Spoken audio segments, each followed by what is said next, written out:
Bonjour et bienvenue sur la mécanique universelle. Alors nous sommes toujours mercredi 22 février 2023 et je voudrais continuer mes réflexions sur la nature de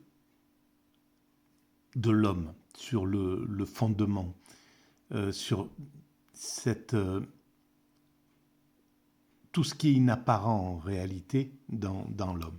Alors, c'est en lien avec la théorie que je développe sur la mécanique universelle et selon laquelle l'humanité évolue progressivement dans son ensemble. C'est l'ensemble des êtres humains qui composent l'humanité et qui la composent depuis le début.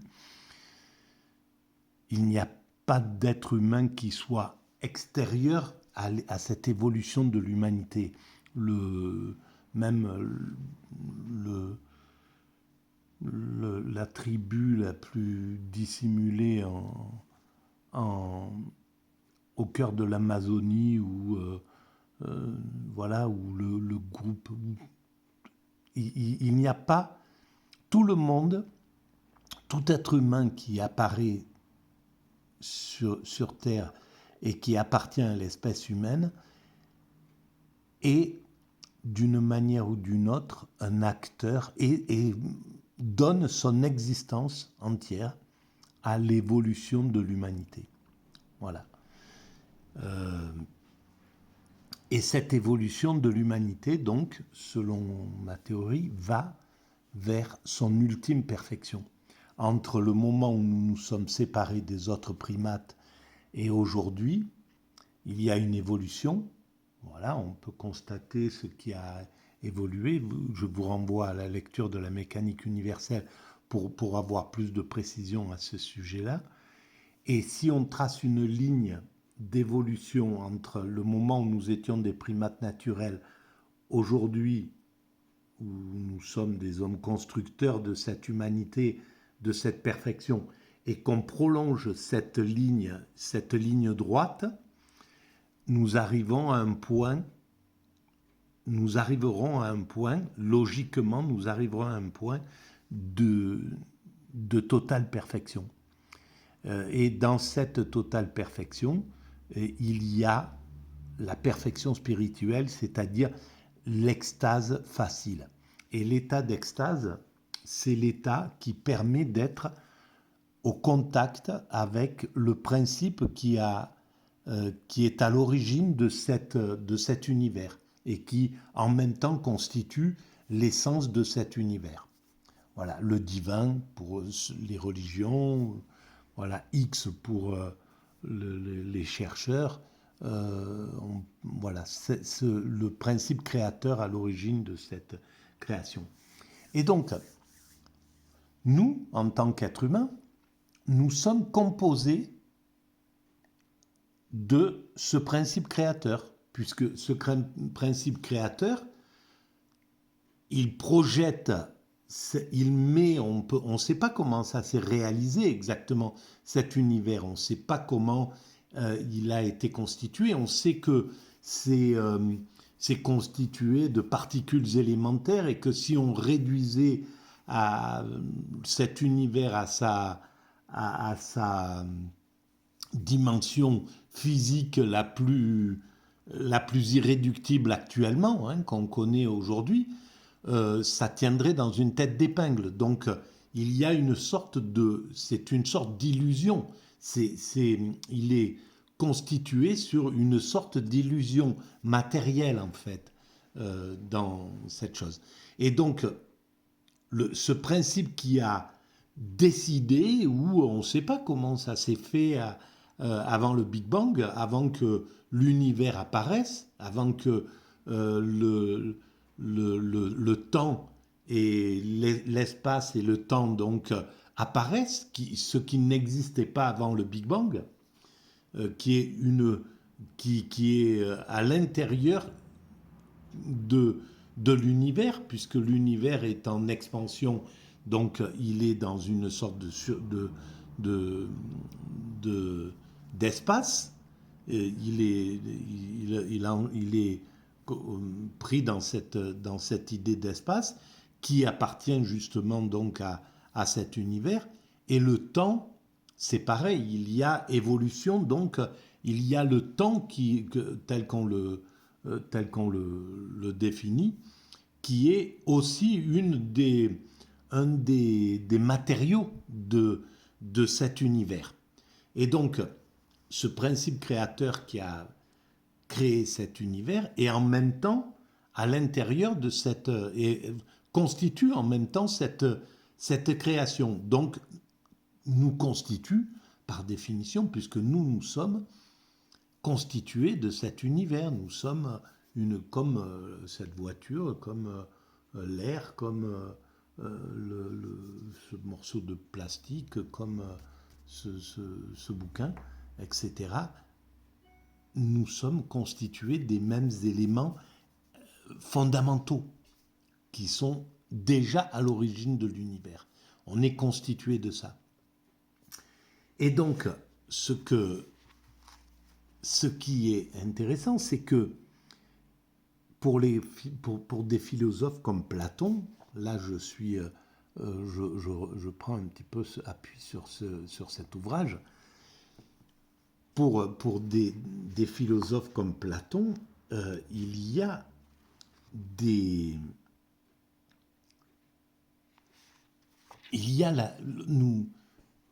nous sommes constitués d'une âme. L'âme,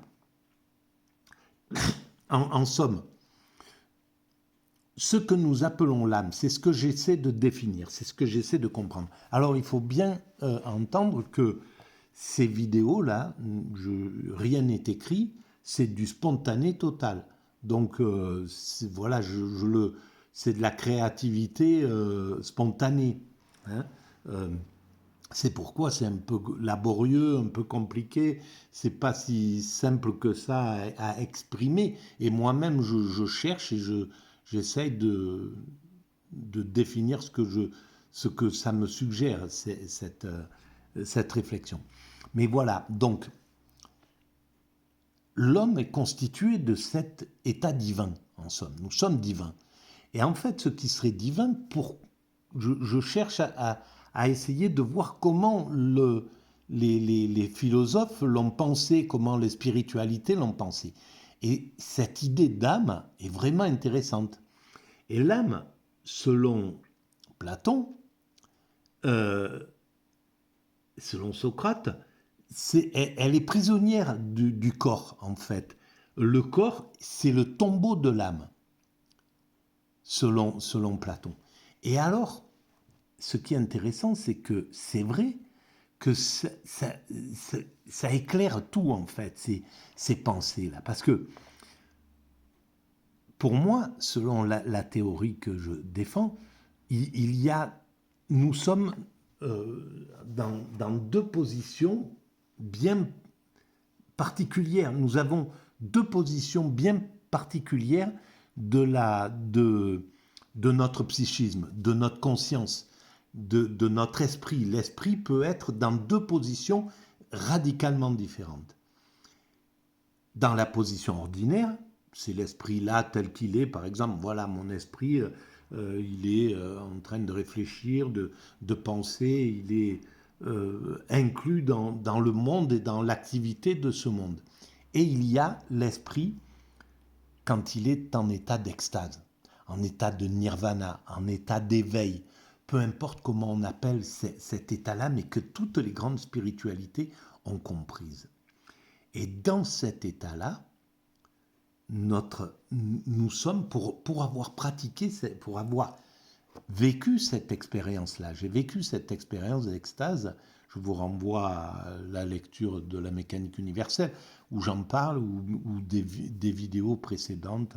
Voilà, bon, évidemment, c'est un peu compliqué d'aller écouter ces 400 ou 500 vidéos que j'ai faites je ne sais pas dans lesquelles je parle, tout est très désordonné dans ce travail-là, c'est ma nature, et voilà.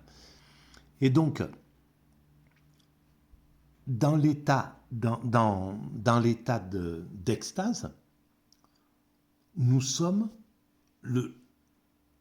notre esprit, notre corps, nos sentiments, nos sensations, c'est de l'amour absolu. C'est de la jubilation absolue, c'est de la jouissance absolue. J'en parle, donc il faudrait que vous retrouviez ces vidéos. Mais bon, voilà, donc c'est de la jouissance absolue. Donc on n'est plus du tout dans la vie ordinaire. Le cerveau, à ce moment-là, il est dissocié de l'ego. L'ego est éteint et on est dans un état de contemplation absolue. C'est ça l'extase. C'est ce que vivent les moines zen, c'est ce que vivent les qui font ces expériences, etc. C'est ce que vivent tout un tas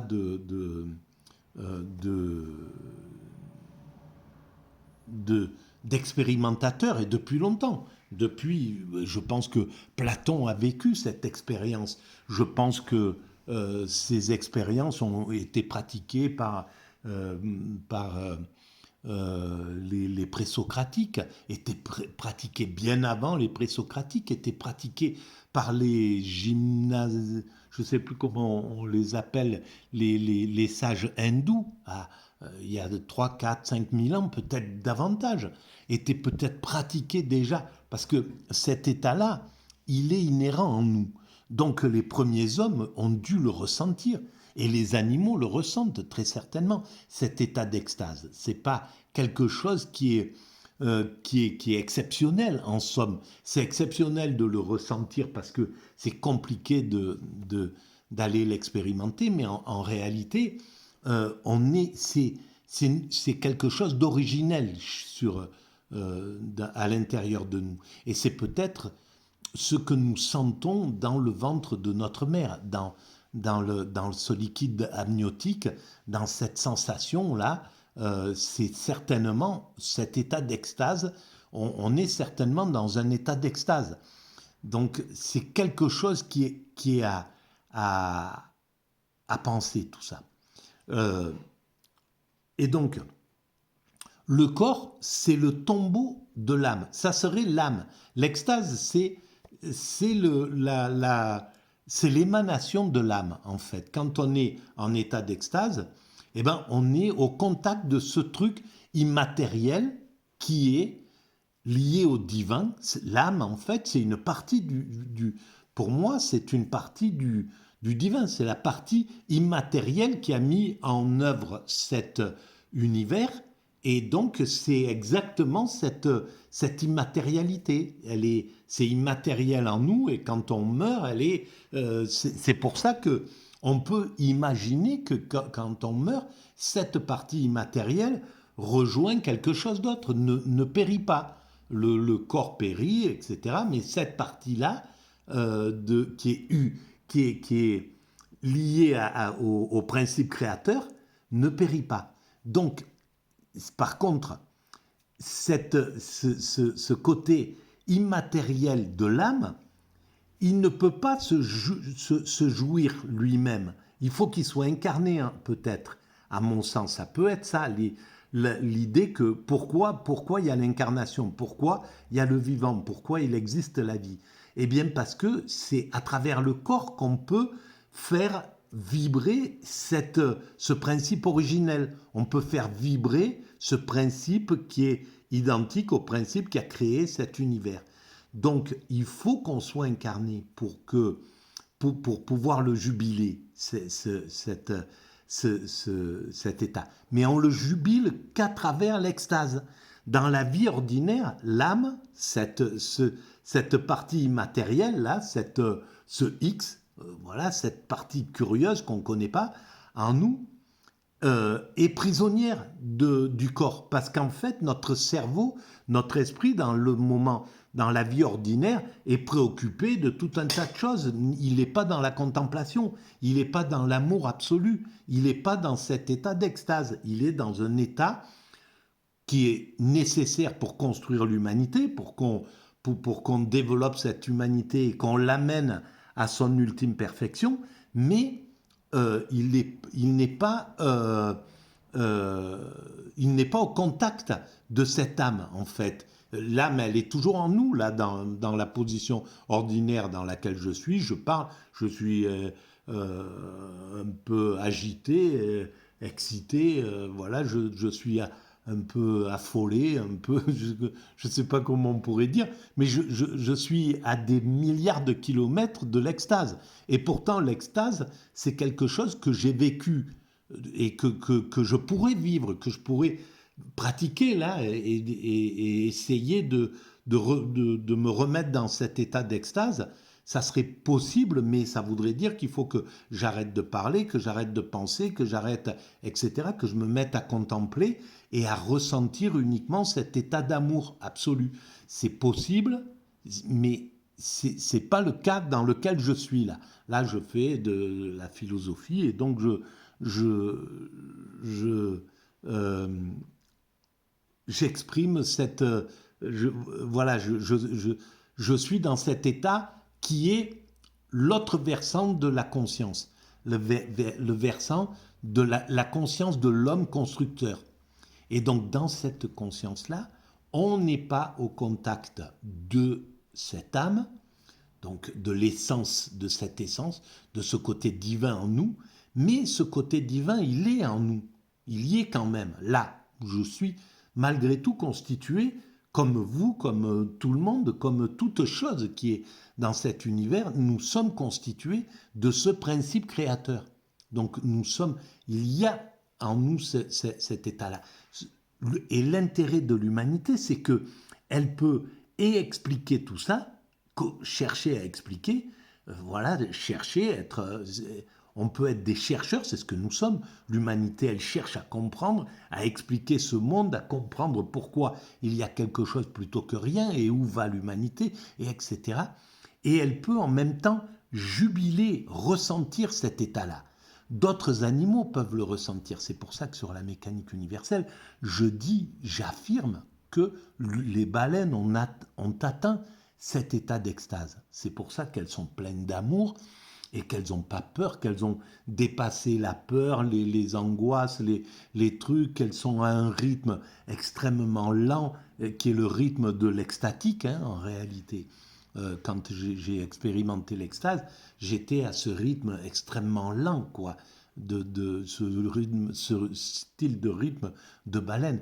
Donc les baleines peuvent le vivre cet état, mais elles ne peuvent pas en rendre compte parce que elles ont développé elles ont développé leur progrès dans un sens qui est le sens de leur propre jubilation, de leur propre, etc.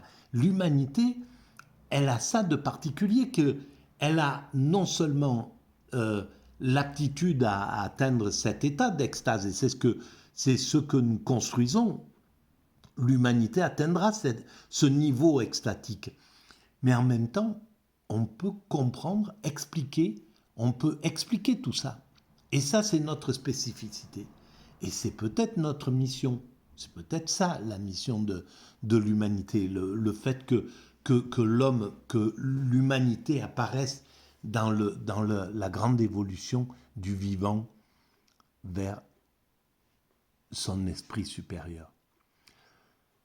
Voilà. Voilà pour cette vidéo. Je continue et de toute manière, je suis sur cette lancée. Là, je voulais lire quelques passages sur Phèdre là, de Platon, mais ça sera dans la prochaine vidéo. Merci de votre écoute, à très bientôt.